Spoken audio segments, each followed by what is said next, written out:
કઈ નહીં, ચાલો પલકની ઈચ્છા તો પૂરી થઈ ગઈ, રમી આવી. એટલે બોલો, હું વ્લોગ બનાવું ને રીલ્સ જોવે. નો મગજ જાતો હોય તો મગજ જાય કે નહીં? જાય કે નો જાય? પણ મેં કીધું તમને કંઈક બતાવું. બાય. કેમ બોલે? ખાધા વગર તો 1 મિનિટ નો હાલે. જો સવારે નાસ્તો કર્યા પછી જમ્યું છે, 4 વાગે તો જમવું છું. ફાઇનલી આટલો બધો સામાન જે તમને દેખાય છે ને એ મેં ભર્યો છે. હર હર મહાદેવ. કેમ છો બધા? મજામાં ને મજા છે. આપનું હાર્દિક સ્વાગત છે મારા નવા વિડીયો, નવા વ્લોગની અંદર. ભાઈ તો આજના દિવસની વ્લોગની શરૂઆત એટલા માટે કરી છે કે આ સવાર અમારે જવાનું થયું ભાવનગર અમારે અડધો સામાન પડ્યો ને તમે તો લઈ આવીએ, કેમ કે ત્યાંય મકાન રાખશું, અહીંયા મકાન રાખશું, તો ત્યાંય ભાડું ભરવું અને અહીંયા ભાડું ભરવું. અમે અત્યારે રહી છીએ રેન્ટ ઉપર છીએ, તો અત્યારે નીકળ્યા ભાવનગર જવા, અને ભાવનગર જવા નીકળ્યા અને ટ્રેન આવી ગઈ. વ્લોગની શરૂઆત ઘરે જ કરવાની હતી, પણ ઘરે કાંઈ થઈ નહીં. ઘરનો જેટલો લગેજ છે બધો ભરવાનો છે મારા એકલાને, એટલે નાઇટ કપડાં જ પહેર્યા. સાહેબ જુઓ, નાઇટ જ પહેર્યા. આજ મજૂરી જ કરવાની છે. આજે ત્યાં જઈને કામ જ છે, બીજું કાંઈ જ નથી. રાત્રે મોડે સુધી કામ કરશું તો કરવું જ પડશે ને, ક્યાં જશો? એ તો તેમ છે ને. જિંદગીમાં રેકોર્ડ હશે કે અમે લોકો જેટલો ઘરનો સામાન ફેરવો ને એટલો કોઈ નહીં ફેરવો હોય. ભગવાન ઈ તો અમને જ ખબર છે 2 વર્ષની અંદર કેટલા મકાન ફેર. કંઈ નહીં, હવે ભગવાન દયાથી કંઈક સારું થઈ જશે. તો અત્યારે જઈએ છીએ ભાવનગર. સામાન જેટલો પણ પડ્યો છે એને ટેમ્પામાં ભરી અને પાછો આપણે રાજકોટ લાવવાનો છે, અને મકાન ખાલી કરી દેવાનું છે. ચાલો મહેનત કરીએ આજે. કાલે દાંડિયા રસ રમવા ગઈ હતી, તો પૂછી તો ખરા પલકને કેવી મજા આવી. બહુ જ મજા આવી. રાત્રે મોડે સુધી ત્યાં રહીમાં હતા, મજા આવી. મેં વિડીયો કે કઈ શૂટ નતું કર્યું, નકર તમને બતાવત. મને તો કઈ શોખ નથી, તમને ખબર જ છે. કઈ નહીં, ચાલો પલકની ઈચ્છા તો પૂરી થઈ ગઈ, રમી આવી. એટલે બોલો, હું વ્લોગ બનાવું ને રીલ્સ જોવે. નો મગજ જાતો હોય તો મગજ જાય કે નહીં? જાય કે નો જાય? પણ મેં કીધું તમને કંઈક બતાવું, પણ પછી મેં કીધું નથી બતાવું. તો વ્લોગ ચાલુ ત્યારે જ બતાવવાનું મન છે? નથી બતાવું, બ્લોગમાં જ બતાવવાનું હતું. ઉઈ જાય જો અગડી ત્યાં જઈને. તે તો સારું, મજા આવે અહીંયા હોવાની. તો બોલો લ્યો, ટ્રેન આવે ને હું સુઈ જાવ એમ કહું તો કે મજા આવે? પવન આવે ને જાજો બધો.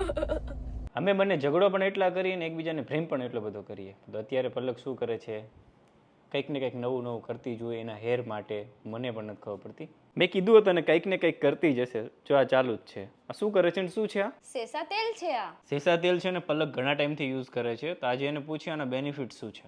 આ તેલના લીધે મારા હેર છે ને બહુ જ મોટા થાય છે.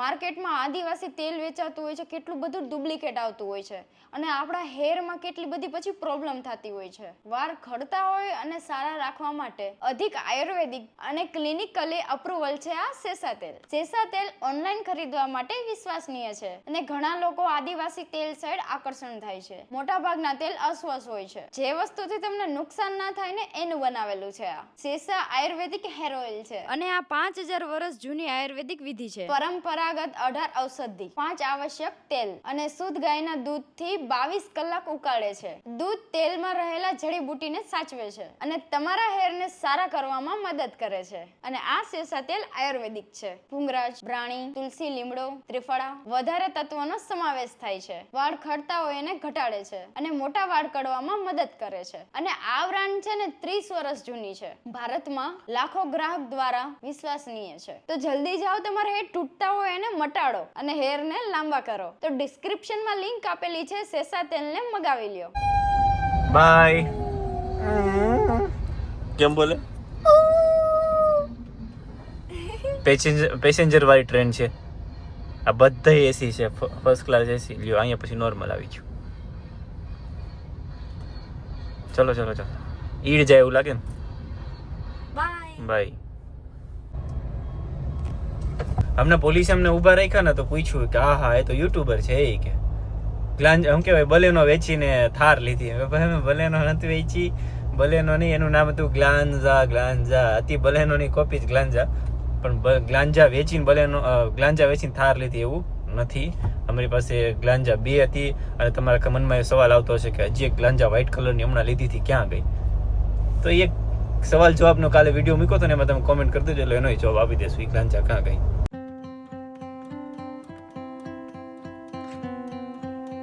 ગાઈસ તમને ભૂત દેખાડો. ભૂત જો આ ગામમાં ભૂત બેઠું છે. જો કોઈ નથી તો ઊંચું નીચું થાય. આમ જો, ઓય આ શું છે પલક? ભૂત. એ આ જાદુ નથી ને અંદર?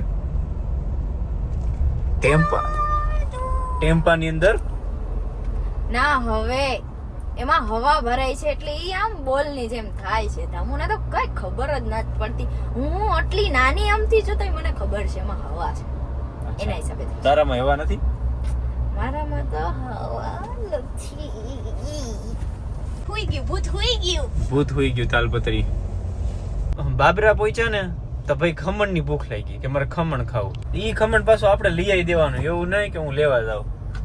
મને કેટલા ગ્રામ લેવું હું કરું ઈ ખબર જ નથી. હું ગોતી લઉં ખમણ ક્યાં મળે. બાબરા મારા મિત્ર રહી છે ને એને ફોન કર્યો ખમણ માટે. મેં તો ખમણ મળી જશે અત્યારે, પણ કે આજે રવિવાર છે તો ખમણ પૂરું થઈ ગયું, અત્યારે ખમણ ન મળે તમને. તો પલકની થઈ ગઈ ખમણી. હા થોડુંક એવું તો થોડુંક એવું ખાવું તું. કોઈ દી ખમણ હું ખાતી નથી. મેં કીધું આજ છે ને બાબરામાં એકવાર ખમણ ખાધું હતું ને તો મને બહુ ભાવ્યું હતું. તમે કીધું ખાઓ. રવિવારે ખમણ બંધ થઈ જાય. સાંજના 4 વાગી ગયા છે, ખાધું નથી એમ બને. નાસ્તો કરીને આવ્યા હતા. બપોરના 4 થોડા હોય, સાંજના 4 હોય. 5 વાગ્યા પછી સાંજ કહેવાય. હવે 3 વાગ્યા 4 વાગ્યા પછી સાંજ કહેવાય કે પછી 5 વાગ્યા પછી સાંજ કહેવાય? તમે કોમેન્ટ કરીને કહેજો. અને વઘારેલો રોટલો ખાવો ને તો લઈ લો. 5 વાગ્યાથી સાંજ કહેવાય. 4 વાગ્યા અને જો 12 થી રેવા દે ચાલશે. કેટલું લાંબુ કર્યું. 12 થી 4 વાગ્યાને છે ને બપોર કહેવાય. અને પછી 5 વાગ્યાથી રાતના 12 વાગ્યા સુધી ને રાત કહેવાય. સવાર 3 વાગ્યા. રેવા દે ને, સમજાતું જ નથી. તમને કાઈ ન સમજાય, મને બધાય ગ્લાઈઝ ને સમજાઈ ગયું. વઘારેલા રોટલાનો ઓર્ડર આપી દીધો, હમણાં ગાડીમાં આપી જશે. નથી વઘારેલો રોટલો.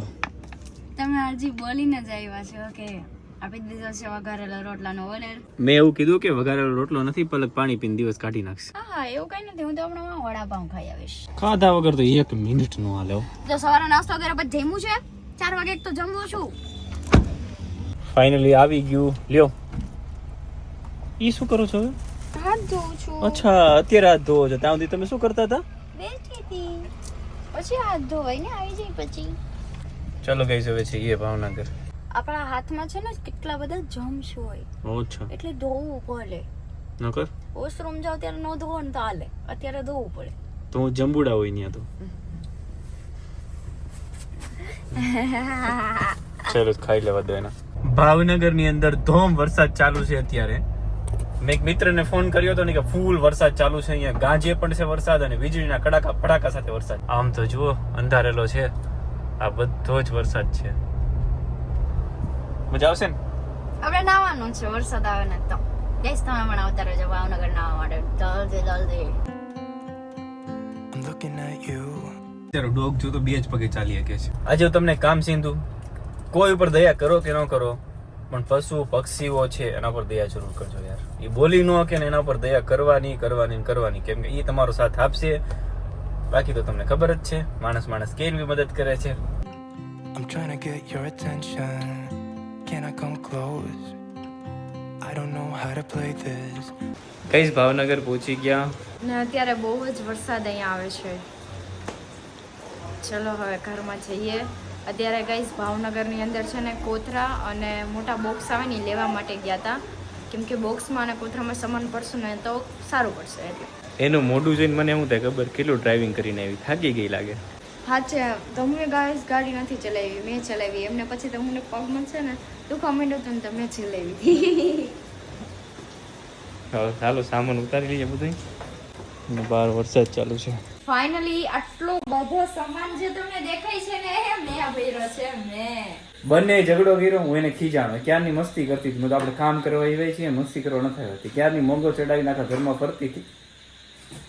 ત્યાં સુધીમાં મેં બધું આ કામ છે આ અભેરાય છે. અહીંયાથી આ બધો સામાન મેં એકલા ઉતારીને મૂકી દીધો અને ક્યારની એકલી બેઠી એમ નથી થતું. રીલ્સ જોતા હતા આ બધો સામાન મેં ઉતાર્યો. અને કેમેરો ઓલો બંધ છે નકર હમણાં બતાડત. શું તું આમ બેઠી રહે ને તો એવું જ લાગે કે સામાન સાથે તું એમ જ છો. ભૂખ લાગી બહુ. ખાવાનું નથી, હુવાનું નથી આખી રાત. રોટલો ઓલો વઘારેલો ખાધો તો નો ભાઈ બધું જવા. ચાલો ચાલો થોડોક હવે સામાન છે કરી લઈએ. જે આપણે બોલેરો મંગાવ્યો હતો ને બોલેરો આવી ગયો, બધો સામાન પણ પેક થઈ ગયો અને રાતના અત્યારે 9:30 જેવું થઈ ગયું છે. મહાદેવ મહાદેવ મહાદેવ મહાદેવ. જેટલી વાર ઘર બદલાયો ને એમનો લાભ છે ને અમને જ લીધો છે બધું. મને એવું કે ખર્ચો કેમ ખોટો કરો છો? તો મેં કીધું ડીઝલના પૈસા લઈ લ્યો ને. ચાલો વગેરે છે બધો જેટલો સામાન છે આ સામાન છે બધો ચડાવવાનો છે બોલેરામાં ને આજ રાતે નીકળી જવાનું છે. રાતના 11:30 થઈ ગયા ને સામાન બધો ભરાઈ ગયો ને વરસાદ પણ ન આવ્યો ભગવાનની દયાથી, બાકી બધો સામાન પલાળ્યો. તો દાદા છે જે બોલેરો ભરે છે એમને ભરી દીધો બોલેરો, અને વધનો જે સામાન હતો કચરો હતો એ બધું સળગાવી દીધું, ઘર આખું સાફ કરી નાખ્યું, હાવણી મારી દીધી, વોશ કરી નાખ્યું. તો આવી ગયો બોલેરો, બધો સામાન ઘરે જાય છે રાજકોટ. જય શિકોતરમાં ગાડીનો વિડીયો ગાડીનો વિડીયો એડ કરવી છે. તો બાય બાય આવજો. હાલો શાંતિથી જાઓ. એટલો આ સામાન છે આ બધું આમાં પેક કરી દીધો, જરા પણ પાણી ન જાય એવી રીતના ફિટ કર્યું. Finally bye bye Bhavnagar. તો છેલ્લી વાર હવે ઘરને પગે લાગી લઈએ. ચલો મહાદેવ મહાદેવ. એવું નથી હોતું ઘરે આવો ત્યારે જ ઘરને પગે લાગો, જ્યારે ઘરે છોડીને જાઓ ત્યારે પણ એમને પગે લાગો કે આપણને ઉપકાર માનવો જોઈએ કે એટલા દિવસો આપણને અહીંયા રહેવા મળ્યું, આ જમીન ઉપર, આ જમીન ઉપર શાંતિ મળી, ઘણી બધી વસ્તુ અહીંયા કરી, અને અહીંયા શું કહેવાય એટલા દિવસો અહીંયા કાઢ્યા. અત્યારે ઘરને કચરા પોતા અને ફરી મસ્ત પાવડરથી ઘસીને ધોઈ નાખ્યું છે, કેમ કે ખરાબ ના લાગે કોઈ આવે તો કે આ ગંધારો મૂકીને વહી ગયા, એટલે મસ્ત સાફ પણ કરી નાખ્યું છે. બસ મહાદેવને પ્રાર્થના કરજો થઈ જાય અમારે બી. ચાલો તો હવે નીકળીએ રાજકોટ રાતના 12 વાગ્યા. Our hands touch once or twice, feeling kind of hypnotized. સવારના 4:30 થઈ ગયા રાજકોટ પહોંચી ગયા. અમે તો રાજકોટ વહેલા પહોંચી ગયા પણ બોલેરાની રાહે હતા. દાદાનો જેટલો સામાન હતો ને દાદા આગળ રહીએ ને અમે પાછળ રહીએ, પણ તો બી અમે આગળ થઈ ગયા હતા ને પછી 1 કલાક માટે સૂઈ ગયા. તો અત્યારે રિલેક્સ છે અને બસ હાજી ડેમ ચોકડી પહોંચ્યા છીએ. તો આપણો લગેજ અહીંયા રહ્યો. સવારના 5 વાગી જાય. આજે રાત પારી, બપોર પારી, હવાર પારી અને પાછી અત્યારે એક બપોર પારી થવાની છે. હું આનું જ નથી થતું. 1 કલાક આરામ મળી ગયો તો શાંતિ પડી ગઈ શરીરને, પણ વાહ ભાઈ બહુ દુખે હદ બાર. વાહ હોય શું કરે પણ લિમિટ બારું કામ થઈ જાય છે. આને કાંઈ નથી થતું, ગળું દુખે ખાલી. ગળું ક્યાં દુખે? કાંઈ નથી દુખતું. મેં તો બહુ ઊંઘ કરી, નીકળ્યા ત્યાંની સૂઈ ગઈ હતી કે મને ખબર છે બધું કામ પછી મારે કરવાનું હોય, મારું કામ થશે એટલા માટે. તમે શું છે ને હું કામ કરીશ. સામાન ઉતારો ચડાવો, એ પાછું ફ્લેટમાં રહીએલું, ઉપર ક્યાંય ચડાવવાનું કરવું તો પડશે ને, ક્યાં જશું. I'm looking at you and I feel the tension. Finally સોસાયટીમાં પહોંચી ગયા. સામાન આવી ગયો. આ ગાડી અહીંથી અંદર નથી આવતી, અહીંથી એટલી અંદર નથી આવતી, તો એટલો બધો. કેમ રસ્તો કેવો લાગ્યો? રસ્તો બહુ સારો છે, રાજકોટનો રસ્તો સારો છે. બહુ સારો છે. અહીંયા લિફ્ટ છે, અહીંથી ગાડી અડી જાય છે, તો બધો સામાન નીચે ઉતારીને લઈ જવો જોશે. કઈ લિફ્ટમાં બધો સામાન ચડાવીએ છીએ અત્યારે, અને હમણાં લિફ્ટમાં શું થયું? લિફ્ટ બંધ થઈ ગઈ, લાઈટ વહી ગઈ હતી. 10-15 મિનિટ સુધી હું ધમો ઊભા, ધમો જોરથી આવ કરે, પછી વાંગો નાખે નીચે, પછી માંડ ખોલ્યું, મને તો ચક્કર આવવા માંડ્યા હતા. લિફ્ટમાં ફસાઈ ગયા હતા, લાઈટ વહી ગઈ હતી. હાલો એટલો સામાન જુઓ એટલો ઉતારી દીધો છે ને એટલો રહ્યો છે હજી. બપોરના 3 વાગી ગયા અને ધીમે ધીમે કરતાં બધો જ લગેજ ગોઠવી દીધો, બધો જ સામાન ગોઠવી દીધો. બસ પલકને રસોડાનું થોડું કામ રહ્યું છે. અત્યારે તબિયત એવી થઈ ગઈ છે, કાલે સરખું નહોતું ખાધું ને અત્યારે ખાધું નહોતું, અત્યારે આખું શરીર લૂઝ લાગે છે. ઊંઘ નહીં થઈ, ખાવાનું નહીં, એક ધારા કામની પાછળ પડી ગયા. કંઈ નહીં, ચાલો તો હવે આજ વ્લોગને એન્ડ કરીએ. તો આઈ હોપ કે તમને વિડીયો પસંદ આવ્યો. પસંદ લાઈક કરો, ચેનલ સબસ્ક્રાઈબ કરવાનું ભૂલતા નહીં. મળીએ નેક્સ્ટ વિડીયોની સાથે. ત્યાં સુધી બધાને બાય બાય.